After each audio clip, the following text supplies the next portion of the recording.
What if I told you that the woman who created Harry Potter once lived on welfare, jobless, and alone with her baby daughter, and that she considers that rock-bottom moment the foundation of everything she achieved? Welcome back to Motto English, where we decode the most powerful speeches that shape our world. Today, we're diving into one of the most unconventional graduation speeches ever delivered, J.K. Rowling at Harvard University 2008. Now, when most speakers address Harvard graduates, they talk about success, achievement, climbing higher. But Rowling, she flipped the script completely. Standing before some of the world's most privileged students, she chose to talk about failure and imagination. And here's what struck me personally. She wasn't giving them a formula for success. She was giving them permission to be human. In the next few minutes, you'll discover why Rowling believes failure is not just inevitable, but essential, how it strips away everything fake and forces you to face who you really are. But here's the twist that gave me chills. She connects this to something even bigger, our ability to imagine ourselves in someone else's shoes, especially those who have no voice. She's not just talking about writing novels, she's talking about rewriting reality itself. So whether you're facing your own struggles right now, questioning your path, or simply seeking that spark of inspiration to keep going, this speech might just change how you see failure forever. Because sometimes, as Rowling discovered, hitting rock bottom isn't the end of your story. It's the solid ground where you finally start building the life you were meant to live. Let's begin. President Faust, members of the Harvard Corporation and the Board of Overseers, members of the faculty, proud parents, and above all, graduates. The first thing I would like to say is thank you. Not only has Harvard given me an extraordinary honor, but the weeks of fear and nausea I have endured at the thought of giving this commencement address have made me lose weight.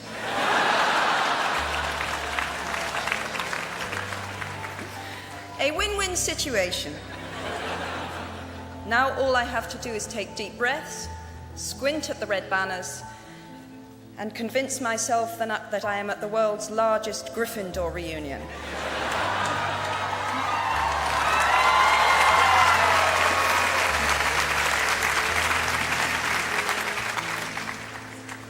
Delivering a commencement address is a great responsibility, or so I thought, until I cast my mind back to my own graduation.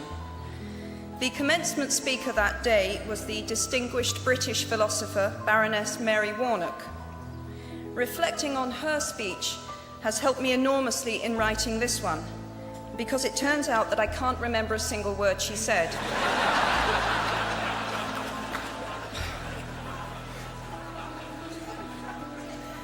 This liberating discovery enables me to proceed without any fear that I might inadvertently influence you to abandon promising careers in business, the law, or politics for the giddy delights of becoming a gay wizard.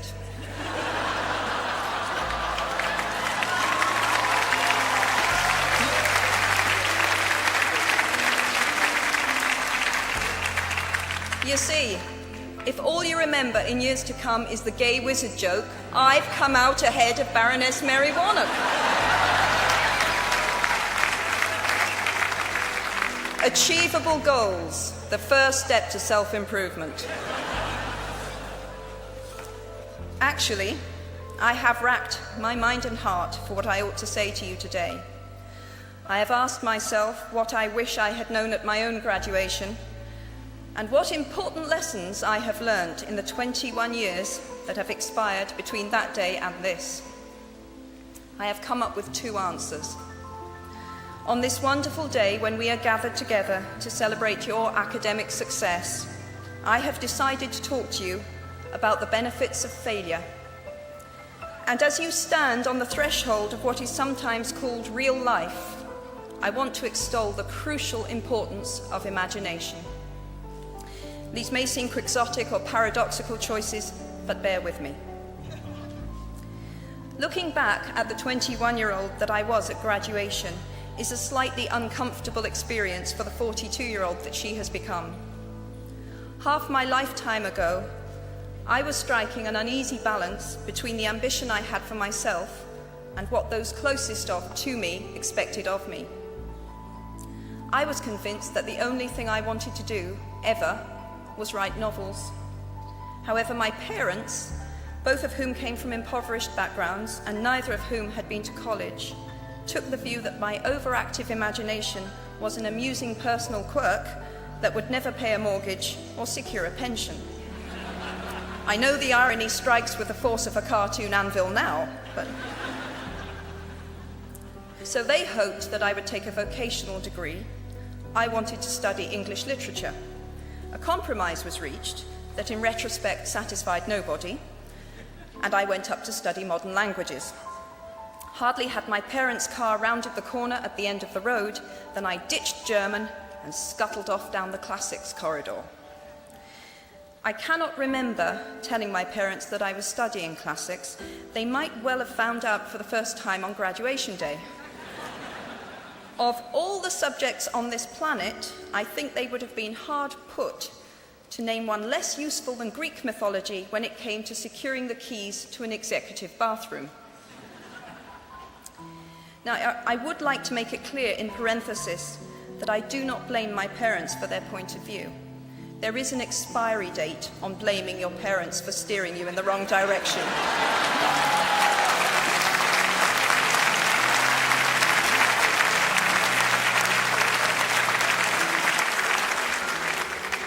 The moment you are old enough to take the wheel, responsibility lies with you. What is more, I cannot criticize my parents for hoping that I would never experience poverty. They had been poor themselves, and I have since been poor, and I quite agree with them that it is not an ennobling experience. Poverty entails fear and stress, and sometimes depression. It means 1,000 petty humiliations and hardships. Climbing out of poverty by your own efforts, that is something on which to pride yourself, but poverty itself is romanticized only by fools. What I feared most for myself at your age was not poverty, but failure. At your age, in spite of a distinct lack of motivation at university, where I had spent far too long in the coffee bar writing stories and far too little time at lectures, I had a knack for passing examinations, and that, for years, had been the measure of success in my life and that of my peers. Now, I am not dull enough to suppose that because you are young, gifted, and well-educated, you have never known heartbreak, hardship, or heartache.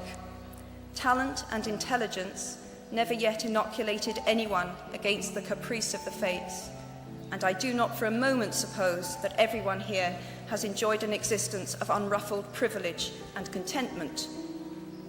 However, the fact that you are graduating from Harvard suggests that you are not very well acquainted with failure. You might be driven by a fear of failure quite as much as a desire for success. Indeed, your conception of failure might not be too far removed from the average person's idea of success. So high have you already flown. Ultimately, we all have to decide for ourselves what constitutes failure. But the world is quite eager to give you a set of criteria if you let it. So I think it fair to say that by any conventional measure, a mere 7 years after my graduation day, I had failed on an epic scale. An exceptionally short-lived marriage had imploded, and I was jobless, a lone parent, and as poor as it is possible to be in modern Britain without being homeless. The fears that my parents had had for me and that I had had for myself had both come to pass. And by every usual standard, I was the biggest failure I knew. Now, I'm not going to stand here and tell you that failure is fun. That period of my life was a dark one, and I had no idea that there was going to be what the press has since represented as a kind of fairy tale resolution. I had no idea then how far the tunnel extended, and for a long time, any light at the end of it was a hope rather than a reality. So why do I talk about the benefits of failure? Simply because failure meant a stripping away of the inessential. I stopped pretending to myself that I was anything other than what I was, and began to direct all my energy into finishing the only work that mattered to me. Had I really succeeded at anything else, I might never have found the determination to succeed in the one arena where I believed I truly belonged. I was set free because my greatest fear had been realized, and I was still alive, and I still had a daughter whom I adored, and I had an old typewriter and a big idea. And so rock bottom became the solid foundation on which I rebuilt my life. You might never fail on the scale I did, but some failure in life is inevitable. It is impossible to live without failing at something, unless you live so cautiously that you might as well not have lived at all, in which case you fail by default. Failure gave me an inner security that I had never attained by passing examinations. Failure taught me things about myself that I could have learned no other way. I discovered that I had a strong will and more discipline than I had suspected. I also found out that I had friends whose value was truly above the price of rubies. The knowledge that you have emerged wiser and stronger from setbacks means that you are, ever after, secure in your ability to survive. You will never truly know yourself or the strength of your relationships until both have been tested by adversity. Such knowledge is a true gift, for all that it is painfully won, and it has been worth more than any qualification I ever earned. So given a time turner, I would tell my 21-year-old self that personal happiness lies in knowing that life is not a checklist of acquisition or achievement. Your qualifications, your CV, are not your life, though you will meet many people of my age and older who confuse the two. Life is difficult and complicated and beyond anyone's total control, and the humility to know that will enable you to survive its vicissitudes. Now, you might think that I chose my second theme, the importance of imagination, because of the part it played in rebuilding my life, but that is not wholly so. Though I personally will defend the value of bedtime stories to my last gasp, I have learned to value imagination in a much broader sense. Imagination is not only the uniquely human capacity to envision that which is not, and therefore the fount of all invention and innovation. In its arguably most transformative and revelatory capacity, it is the power that enables us to empathize with humans whose experiences we have never shared. One of the greatest formative experiences of my life preceded Harry Potter, though it informed much of what I subsequently wrote in those books. This revelation came in the form of one of my earliest day jobs. Though I was sloping off to write stories during my lunch hours, I paid the rent in my early 20s by working at the African Research Department of Amnesty International's headquarters in London. There in my little office, I read hastily scribbled letters smuggled out of totalitarian regimes by men and women who were risking imprisonment to inform the outside world of what was happening to them. I saw photographs of those who had disappeared without trace, sent to Amnesty by their desperate families and friends. I read the testimony of torture victims and saw pictures of their injuries. I opened handwritten, eyewitness accounts of summary trials and executions, of kidnappings and rapes. Many of my co-workers were ex-political prisoners, people who had been displaced from their homes or fled into exile because they had the temerity to speak against their governments. Visitors to our offices included those who had come to give information or to try and find out what had happened to those they had left behind. I shall never forget the African torture victim, a young man no older than I was at the time, who had become mentally ill after all he had endured in his homeland. He trembled uncontrollably as he spoke into a video camera about the brutality inflicted upon him. He was a foot taller than I was and seemed as fragile as a child. I was given the job of escorting him back to the underground station afterwards, and this man, whose life had been shattered by cruelty, took my hand with exquisite courtesy and wished me future happiness.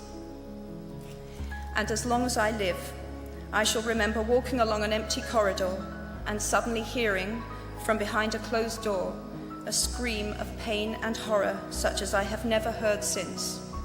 The door opened, and the researcher poked out her head and told me to run and make a hot drink for the young man sitting with her. She had just had to give him the news that in retaliation for his outspokenness against his country's regime, his mother had been seized and executed. Every day of my working week in my early 20s, I was reminded how incredibly fortunate I was to live in a country with a democratically elected government, where legal representation and a public trial were the rights of everyone. Every day, I saw more evidence about the evils humankind will inflict on their fellow humans to gain or maintain power. I began to have nightmares, literal nightmares, about some of the things I saw, heard, and read. And yet, I also learned more about human goodness at Amnesty International than I had ever known before. Amnesty mobilizes thousands of people who have never been tortured or imprisoned for their beliefs to act on behalf of those who have. The power of human empathy leading to collective action saves lives and frees prisoners. Ordinary people whose personal well-being and security are assured join together in huge numbers to save people they do not know and will never meet. My small participation in that process was one of the most humbling and inspiring experiences of my life. Unlike any other creature on this planet, human beings can learn and understand without having experienced. They can think themselves into other people's places. Of course, this is a power like my brand of fictional magic that is morally neutral. One might use such an ability to manipulate or control just as much as to understand or sympathize. And many prefer not to exercise their imaginations at all.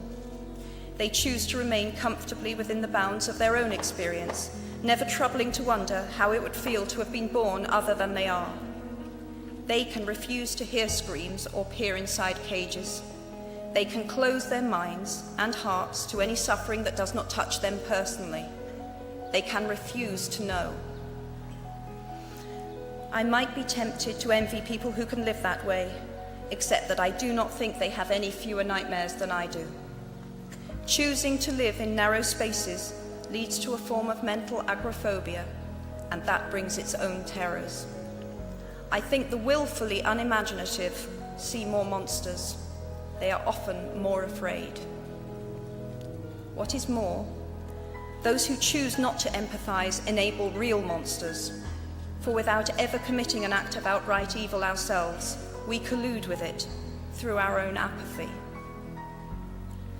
One of the many things I learned at the end of that classics corridor down which I ventured at the age of 18 in search of something I could not then define was this, written by the Greek author Plutarch. What we achieve inwardly will change outer reality. That is an astonishing statement, and yet proven 1,000 times every day of our lives. It expresses in part our inescapable connection with the outside world, the fact that we touch other people's lives simply by existing. But how much more are you, Harvard graduates of 2008, likely to touch other people's lives? Your intelligence, your capacity for hard work, the education you have earned and received give you unique status and unique responsibilities. Even your nationality sets you apart. The great majority of you belong to the world's only remaining superpower. The way you vote, the way you live, the way you protest, the pressure you bring to bear on your government has an impact way beyond your borders. That is your privilege and your burden. If you choose to use your status and influence to raise your voice on behalf of those who have no voice, if you choose to identify not only with the powerful but with the powerless, if you retain the ability to imagine yourself into the lives of those who do not have your advantages, then it will not only be your proud families who celebrate your existence, but thousands and millions of people whose reality you have helped change. We do not need magic to transform our world. We carry all the power we need inside ourselves already. We have the power to imagine better. I am nearly finished. I have one last hope for you, which is something that I already had at 21. The friends with whom I sat on graduation day have been my friends for life. They are my children's godparents, the people to whom I've been able to turn in times of real trouble, people who have been kind enough not to sue me when I took their names for Death Eaters.